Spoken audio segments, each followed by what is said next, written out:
हो जब हाल मेरी माता पूछे तो सुनी गोद दिखा देना। जब हाल मेरी बहना पूछे रक्षा बंधन लौटा देना।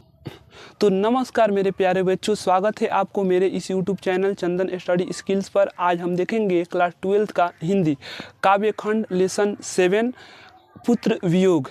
देखिए, यह एक तरह का कविता है जो बहुत ही दर्दनाक कविता है। जब एक माँ अपने बच्चे से अलग हो जाती है, जब माँ के जीते जी उसका पुत्र का निधन हो जाता है, तो माँ के लिए वह पल कैसा होगा, इस कविता में हम पूरे तरह से बारीकी से देखेंगे। यह कविता आपको बहुत ही शानदार लगेगा।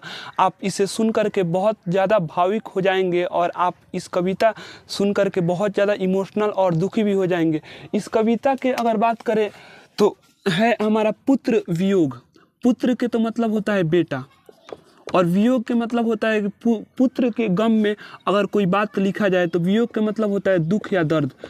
तो इसके प्रसिद्ध लेखिका हैं सुमित्रा कुमारी चौहान। देखिए, अगर इस कविता से लेखिका का नाम याद करना है तो यह काव्य, और पुत्र से देखिएगा, अगर किसी का बेटा होता है, पुत्र होता है, तो उसके लिए बहुत ही शुभ की बात होती है। तो इस तरह से पुत्र से याद रखिएगा शुभ। वैसे शुभ तो लिखा जाता है तलाबे स से, लेकिन एक ट्रिक याद रखिएगा, पुत्र सबके लिए शुभ होता है। ये बात अगर याद रहेगा तो पुत्र से शुभ मतलब सुमित्रा कुमारी चौहान। तब पुत्र वियोग के लेखिका आपकी हो जाएंगी सुमित्रा कुमारी चौहान। देखिए, सुमित्रा कुमारी चौहान एक बहुत ही प्रसिद्ध और छायावादी कवित्री थी जो अपने देश के लिए राष्ट्रीय भावधारा पर बहुत सारी रचनाएं भी लिखी थी। अगर बात करते हैं इनके कवि परिचय, देखिए ये एक प्रकार की कवित्री है, तो कवित्री परिचय पहले हम देख लेते हैं ताकि इससे आपके एग्जाम के ऑब्जेक्टिव क्वेश्चन सभी बारीकी से बने। सबसे पहले बात करते हैं इनके जन्म। तो जन्म हुआ था 16 अगस्त 1904 को, और जन्म स्थान निहालपुर इलाहाबाद उत्तर प्रदेश। यह उत्तर प्रदेश की रहने वाली थी। इनका जन्म हुआ था 1904 ईस्वी में।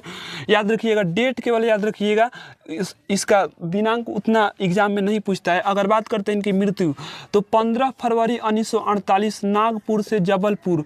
ऐसा माना जाता है कि जब यह नागपुर से जबलपुर की तरफ कार से यात्रा कर रही थी तो कार दुर्घटना में इनका निधन हो गया। देखिए, मात्र 44 वर्ष की उम्र में इनका निधन हो गया। 1904 ईस्वी में इनका जन्म हुआ और 1948 ईस्वी में इनका निधन हो गया। यह अपने पुत्र को खोने के गम में हमेशा चिंतित से बिछड़ने या पुत्र को खोने के गम में हमेशा चिंतित रहती थी। तो इसी प्रकार इनका कार दुर्घटना में मौत हो गई। आगे देखते हैं इनके माता और पिता के नाम। माता का नाम था श्रीमती धीरज कुंवर। याद रखिएगा, श्रीमती धीरज कुंवर, यह किसी पुरुष का नाम नहीं है, यह एक स्त्री है जो सुमित्रा कुमारी चौहान की माता हैं। जो श्रीमती धीरज कुंवर, यह सुमित्रा कुमारी चौहान की माता जी हैं। और बात करते हैं इनके पिता, तो पिता का नाम था ठाकुर रामनाथ सिंह। अगर बात करते हैं इनका विवाह, तो देखिए इनका विवाह हुआ था 1919 ईस्वी में, और जिनसे इनका शादी हुआ था उनका नाम था ठाकुर लक्ष्मण सिंह, जिनका शादी हुआ था मध्य प्रदेश में रहने वाली थी यूपी की, और इनका विवाह हुआ था एमपी में, मध्य प्रदेश में। उत्तर प्रदेश में जन्म हुआ था और मध्य प्रदेश में शादी हुआ था। मात्र इनका शादी 15 वर्ष की उम्र में हो गया। 1919 में देखिए शादी हुआ, 1904 में जन्म हुआ, तो मात्र 15 वर्ष की उम्र में इनका शादी हो गया, क्योंकि पहले के समय में बहुत कम उम्र में शादियाँ होती थी। अब बात करते हैं इनके जो पति थे ठाकुर लक्ष्मण सिंह। देखिए, वो एक तरह का लेखन का भी कार्य करते थे और साथ ही साथ स्वतंत्र सेना का कांग्रेस नेता भी थे। मतलब जो अंग्रेजों, उस समय हमारा देश गुलाम था, तो हम अंग्रेजों से लड़ाई लड़ने के लिए या भारत को स्वतंत्र करने के लिए स्वतंत्र सेना का कांग्रेस पार्टी का यह बहुमूल्य नेता भी थे। और साथ ही साथ यह लेखन का भी कार्य करते थे, जिसे देखिए बहुत सारे नाटक भी लिखे हैं। कुली प्रथा, गुलामी का नशा, यह आपके एग्जाम में कई बार क्वेश्चन पूछा गया है और आगे पूछेगा भी। आप याद रखिएगा, जो इनके पति थे ठाकुर लक्ष्मण सिंह, उनका कुछ नाटक, एक था कुली प्रथा, दूसरा गुलामी का नशा। देखिए, यह कुली प्रथा और गुलामी का नशा, यह अंग्रेजों के द्वारा यह नाटक या काव्य संग्रह को, काव्य खंड को, इसे बंद करवा दिया गया, क्योंकि जब इसे लेकर के लोग उस समय पढ़ते थे ना, तो उनके अंदर अंदर एक राष्ट्रवाद की भावना उत्पन्न होती थी, क्योंकि देखिए कुली प्रथा और गुलामी की नशा यह एक ऐसा नाटक था जिसको पढ़ने के बाद लोग एकजुटता की भावना उत्पन्न होती थी, देश को आज़ाद कराने के लिए अपने आप को समझाते थे और इसे पढ़ करके बहुत ही ज़्यादा प्रेरित होते थे। तो इसलिए अंग्रेज़ों को इनके किताब बंद करवाना पड़ा। अब बात करते हैं सुमित्रा कुमारी चौहान की प्रारंभिक शिक्षा। तो देखिए इनकी प्रारंभिक शिक्षा क्रास्थवेट गर्ल्स स्कूल से हुई थी और इनके एक साथी थी जिनका नाम था महादेवी वर्मा। इनके क्लास में पढ़ने वाली एक साथी थी महादेवी वर्मा। महादेवी वर्मा भी एक तरह के बहुत ही महान लेखिका हैं। आपसे क्वेश्चन पूछा जाएगा एग्जाम में कि महादेवी वर्मा के साथी कौन थी, या सुमित्रा कुमारी चौहान अपने क्लासमेट या अपने साथी किनके साथ पढ़ाई करती थी, तो महादेवी वर्मा के साथ। महादेवी वर्मा भी हिंदी साहित्य और साहित्य युग के एक बहुत बड़ी कवित्री ये भी रह चुकी है। यह अब देखिए यह मात्र 9वीं क्लास तक 9वीं कक्षा तक पढ़ाई की और उस समय महात्मा गांधी के द्वारा एक चलाया गया आंदोलन था, तो पढ़ाई छोड़ करके असहयोग आंदोलन में जा करके कूद पड़ी और असहयोग आंदोलन में अंग्रेज़ों के खिलाफ जंग छिड़ गया और उसमें जो सुमित्रा कुमारी चौहान थी वह महात्मा गांधी के साथ देने लगी। आप इस वीडियो को के कमेंट में ज़रूर बताइएगा कि असहयोग आंदोलन कब हुआ था। असहयोग आंदोलन कब हुआ था? अगर आपको महात्मा गांधी के सभी आंदोलन का नाम एक शानदार ट्रिक के अनुसार याद करना है तो इस वीडियो के डिस्क्रिप्शन में हमने लिंक दे रखा है, उसमें सभी आंदोलन का नाम ट्रिक से याद हो जाएगा, साथ ही साथ उनका दिनांक भी याद हो जाएगा। जो आर्ट्स क्लास में और 11th में आर्ट्स में है तो उनके लिए डेट याद करने में बहुत ही आसानी होगी। तो इस वीडियो के डिस्क्रिप्शन में लिंक होगा, उसमें एक बार जाकर जरूर देखिएगा, महात्मा गांधी के सभी आंदोलन के नाम दिया होगा। अब बात करते हैं इनके प्रधान कर्म क्षेत्र। देखिए जो लेखिका थी कवित्री सुमित्रा कुमारी चौहान, वो कौन कौन से कार्य की थी उनका, तो देखिए सबसे पहले ये की थी समाज सेवा। राजनीतिक में भी उनको बहुत ही ज़्यादा इंटरेस्ट था और राजनीतिक में आप याद रखिएगा वह कांग्रेस पार्टी से एमएलए भी रह चुकी हैं। सुमित्रा कुमारी चौहान कांग्रेस पार्टी से एमएलए भी रह चुकी हैं, जहां पर उनका विवाह हुआ था मध्य प्रदेश में, वहां पर यह एमएलए बनी थी। किस पार्टी से? तो कांग्रेस पार्टी से। आप याद रखिएगा, ये भी क्वेश्चन कई बार एग्जाम में पूछा गया है। अगर बात करते हैं इनकी रचना की, तो इनकी सबसे महत्वपूर्ण और सबसे पहली रचना है मुकुल। यह एक प्रकार का कविता संग्रह है। इस रचना का प्रकाशन हुआ था 1930 ईस्वी में। और एक रचना है त्रिधारा, ये भी आपका एक कविता संग्रह है, कविता संग्रह। त्रिधारा भी आपका एक कविता संग्रह है। और बिखरे मोती, संज्ञा की खेल, ये आपका कहानी संग्रह है जिसको लेखन का कार्य की थी सुमित्रा कुमारी चौहान। और एक और क्वेश्चन यहाँ से आप याद रखिएगा कि इनको एक पुरस्कार भी मिला था, शेक्सपियर पुरस्कार। और यह जो शेक्सपियर पुरस्कार है यह इनको मुकुल रचना पर मिला था। मुकुल रचना पर उनको शेक्सपियर पुरस्कार मिला था।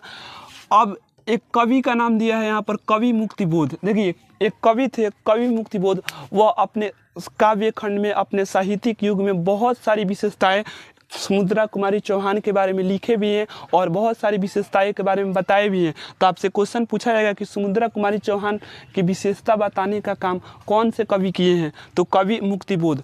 तो ये था आपका कवि परिचय। हम उम्मीद करते हैं कि बहुत ही शानदार लगा होगा। वीडियो को बिना स्किप किए देखिएगा ताकि आपके एग्जाम में एक भी ऑब्जेक्टिव क्वेश्चन नहीं छूटे। अब हम देखेंगे इस कविता को। इस कविता में पुत्र के निर्धन के बारे में बहुत ही दर्दनाक और बहुत ही इमोशनल कविता बनाया गया है, जिसके लेखन कार्य की सुमित्रा कुमारी चौहान। इनके पुत्र के ही वियोग में इनका कम उम्र में ही निर्धन हो जाता है, जो हमेशा चिंतन में रहती थी, जिसके वजह से वो कार एक्सीडेंट में उनका देहांत हो गया। शायद वो गाड़ी अच्छे से ना चला पा रही होंगी या किसी न किसी बात के वो चिंतित होंगी अपने। तो चलिए कविता को शुरू किया जाता है। आप मेरे प्यारे बच्चों, आप कविता को एकदम बिना स्किप किए ध्यान से सुनिएगा और उसके भावार्थ और उसके अर्थ को समझिएगा ताकि आपके एग्जाम में एक भी क्वेश्चन नहीं छूटे। तो पहला पंक्ति है, आज दिशाएं भी हंसती है उल्लास विश्व पर छाया, मेरा खोया हुआ खिलौना अब तक मेरे पास ना आया। देखिए जो सुमित्रा कुमारी चौहान है यह कवित्री कहती हैं अपने पहले पंक्ति में कि आज दिशाएं भी हंसती हैं उल्लास विश्व पर छाया। कहती हैं कि आज चारों तरफ दिशाएं एकदम हंसती है, जगमगाती है और पूरे विश्व में खुशियाँ ही खुशियाँ छाया। परंतु मेरा खोया हुआ खिलौना। यहाँ पर जो कवित्री हैं वह अपने पुत्र को खिलौना, प्यार से खिलौना बोली है कि उनका जो खिलौना, उनका जो पुत्र था उनसे अलग हो गया, वह उनके पास दोबारा नहीं आया, अब मेरे पास न आया। देखिए अब दूसरा पंक्ति देखते हैं। शीत न लग जाए इस भय से, नदी गोद में जिसे उतारा, छोड़ काम दौड़ कर आई, माँ कहकर जिस समय पुकारा। देखिए कवित्री कहती हैं कि जब उनका पुत्र था सभी बातों को यह याद करती थी कि मैं इस डर के वजह से उसको अपने गोद से नहीं उतारती थी कि कहीं शीत ना लग जाए, शीत ना लग जाए, इस डर से वह अपने पुत्र को अपने सीने से लगाए रखती थी, वह अपने कलेजे के पास रखती थी, उसको अपने पास से दूर नहीं करती थी। और कोई अगर एक बार उनका पुत्र चिल्लाता था तो सारे काम धाम सब कुछ छोड़ छाड़ के चली जाती थी। बाबू आप याद रखिएगा एक बात ज़िंदगी में कि माँ ही ऐसी इंसान है कि आप किसी भी दुर्घटना में रहेंगे, आप किसी भी, आपका माहौल कुछ भी होगा, आप किसी भी परिस्थितियां में रहेंगे, माँ आपके लिए सब कुछ त्यागने के लिए हाजिर रहती हैं। चलिए अगला पंक्ति देखते हैं। थपकी दे दे जिसे सुलाया, जिसके लिए लोरिया गाई, जिसके मुख पर जरा मलिनता देख आंख में रात बिताई। देखिए कवित्री कितना दर्द भरा बात को कहती हैं कि थपकी, जब उनका पुत्र था तो उसे याद करती हैं कि मैं थपकी दे देकर उसे सुलाती थी और लोरिया गा गा कर भी उसे सुलाती थी। साथ ही साथ उसके मुख पर अगर थोड़ा सा चिंतन की बात हो जाती थी, थोड़ा सा दुख हो जाती थी तो सबसे पहले मैं उसके लिए हाजिर हो जाती थी और उसके दुख को देख करके मैं खुश नहीं रह पाती थी और बार बार उससे पूछती ही रहती थी कि क्या हुआ मेरे सोना, क्या हुआ मेरे पुत्र।